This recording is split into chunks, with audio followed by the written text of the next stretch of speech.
Hello guys, কেমন আছেন সবাই? নিশ্চয়ই ভালো আছেন। আজকে আমরা একটা চৌকাঠ কিভাবে লাগাবো A to Z আলাপ করব। চৌকাঠটার জন্য আমাদের কি কি করতে হবে লাগানোর জন্য সেই বিষয় নিয়ে বিস্তারিত আলাপ করতেছি। তো আমরা আজকে যে বিষয়টি শুরু করতেছি সেটা হলো একটা টয়লেটের চৌকাঠ আমরা কিভাবে লাগাবো। চৌকাঠ লাগানোর জন্য আমাদের কি করণীয়? তো প্রথমেই বলে নিই, আমাদেরকে চৌকাঠ সংগ্রহ করতে হবে এবং এটার উপরে আস্তর মারতে হবে।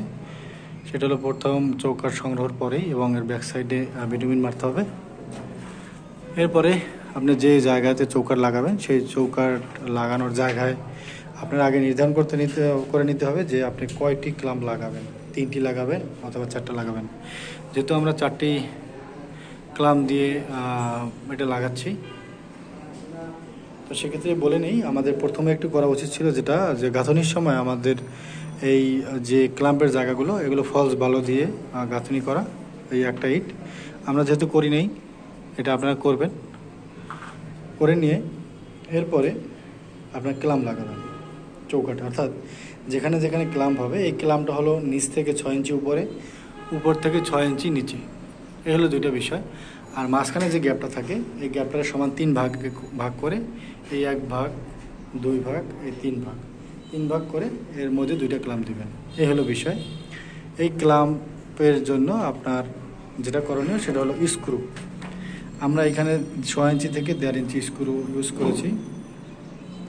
এই স্ক্রুগুলো কোনো ক্রমেই আঁতর দিয়ে পিটিয়ে লাগানো যাবে না। এই স্ক্রুগুলো অবশ্যই আপনাকে মেশিন দিয়ে অথবা স্ক্রু ড্রাইভার দিয়ে লাগাতে হবে। এটা হলো খুবই জরুরি একটি বিষয়। এরপরে আসি আমরা চৌকাঠ যখন যে টয়লেটে লাগাবো সেই টয়লেটে চৌকাঠটা যে লাগাবো এর আগে আমার জানতে হবে যে চৌকাঠটার পাল্লা কোন দিকে খুলবে। বেশিরভাগে আমরা জানি যে আমাদের বাথরুমের ভিতরে খোলে, তো আমরা যেহেতু ভিতরে খুলবো আমরা সেই হিসাবেই লাগানোর চেষ্টা করব। এখানে রাবিরটা ভিতরে থাকবে, অর্থাৎ পাল্লাটা ভিতরে থাকবে। আমরা চৌকাঠ লাগাবো, ভার্টিক্যালি সল চেক করব, এই চৌকাঠের প্যাটে চেক করব। আর একটা বিষয় হলো আমরা এই চৌকাঠের রাবিট টু রাবিট মেপে নিব যে উপরে যে মাপ এবং নিচের যে মাপ সমান আছে কিনা। এটা মেপে যদি আমাদের ভুলভ্রান্তি থেকে থাকে তাহলে এই টানাগুলো খুলে অ্যাডজাস্ট করে নিতে হবে। এই যে টানা আছে টানাগুলো খুলে অ্যাডজাস্ট করে নিতে হবে। আর আমাদের লিন্টেল বা ভল স্ল্যাব করার সময় আমরা একটা হাইট নির্দিষ্ট করে রেখেছি। সেটা হলো নর্মালি আমরা অন্য জায়গাতে যেটা করেছি সেটা হলো 7 ফিট 1.5 ইঞ্চি। আমরা এখানে 7 ফিট 1.5 ইঞ্চি না, এখানে আমরা 2170 মিলিমিটার রেখে তারপরে এটা লেবেলটা করেছি। যাই হোক, লেবেল যেখানে থাকুক, যেভাবে থাকুক সেভাবেই করতে হবে। তো এই চৌকাঠটা লাগানোর সময় আমাদের সবচেয়ে গুরুত্বপূর্ণ বিষয় হলো টাইলসের একটা বিষয়। বাথরুমের ওয়ালে এই ওয়ালটা আমরা টাইলস লাগাবো। এখানে চৌকাঠে একটা ভালো জরুরি গ্রুপ আছে, এই যে এখানে এই গ্রুপটার এই আউটসাইডে থাকবে হলো আমার টাইলস, অর্থাৎ এই গ্রুপ কখনো ঢাকবে না টাইলসে। এইটার ফ্লাশে এই টাইলস ওয়ালে লেগে যাবে। তো এটার জন্য আমরা কত মিলিমিটার গ্যাপ রাখবো? আমরা সাধারণত এটার জন্য 1.5 ইঞ্চি 37.5 বা 37 মিলিমিটার রাখি। তো আমরা এইখানে 35 মিলিমিটার গ্যাপ রেখে এই চৌকাঠটা লাগিয়েছি এবং এইখানে আমরা যখন টাইলস লাগাবো ঠিক এই চৌকাঠের সাথে ফ্লাশ রেখে এই ওয়ালটা আমরা মাটাম করবো। যাই হোক, ওটা টাইলসের বিষয়। আমরা এখন এই চৌকাঠটা লাগালাম এবং আপনাকে শল, মেজারমেন্ট, তারপরে এই বিষয়গুলো কনফার্ম করে আপনার চৌকাঠ ওকে করা হলো। এরপরে আসে একটা জামের বিষয়, অর্থাৎ এইটা লাগানোর পর চৌকাঠ আমরা জাম দিব।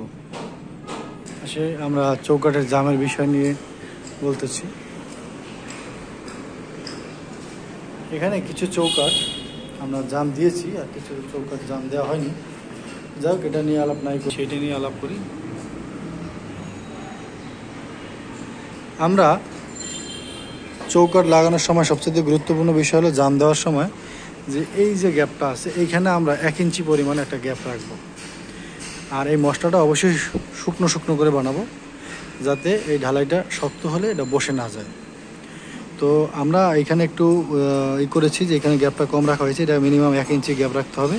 পরবর্তী দিনে আবার এই গ্যাপগুলো সিমেন্ট সিলেট বালু দিয়ে ভরে দিতে হবে। তো আমরা যেহেতু ভুল করে এসেছি সেহেতু আমরা আপনাদের বলতেছি যে এই চৌকাটা জাম দেওয়ার সময় এই উপর থেকে 1 ইঞ্চি ডাউনে একটা গ্যাপ রাখবেন এবং পরবর্তী দিনে আবার সিলেট বালু এবং সিমেন্ট মিশিয়ে এখানে আপনারগুলো ভরে দেবেন যাতে কোথাও কোনো ফাঁক না থাকে। এবং পরবর্তীতে যেটা হবে এখানে আপনাকে পর্যাপ্ত কিউরিং করতে হবে। কিউরিং করার পরে এই যে ওয়ালের পাশে একটা গ্যাপ আছে, চৌকাট এবং ওয়ালের মধ্যে একটা গ্যাপ আছে, এক পাশে পাটটা ধরে যদি সম্ভব হয় 1/2 ইঞ্চি কুচা পাথর এবং বালু সিমেন্ট মিক্সড করে এই গ্যাপগুলো ভরে দিবেন এক পাশে পাটটা ধরে, নতুবা সিমেন্ট আর সিলেট বালু দিয়ে এক পাশে পাটটা ধরে এগুলো ভরে দিতে হবে। ভরে দিয়ে কিউরিং করবেন, বাস চৌকাট লাগানোর বিষয়টা শেষ। তো আমাদের বেশ কিছু গুরুত্বপূর্ণ বিষয় নিয়ে এখানে আলাপ করলাম। যদি আপনাদের কাছে ভালো লেগে থাকে অবশ্যই কমেন্টস করে জানাবেন, আপনাদের মতামত জানাতে ভুলবেন না। তো বন্ধুরা আজকে এ পর্যন্তই, ধন্যবাদ সবাইকে সাথে থাকার জন্য। আবার কোনো বিষয় নিয়ে আপনাদের সামনে হাজির হবো। আজকে এ পর্যন্তই, ধন্যবাদ সবাইকে।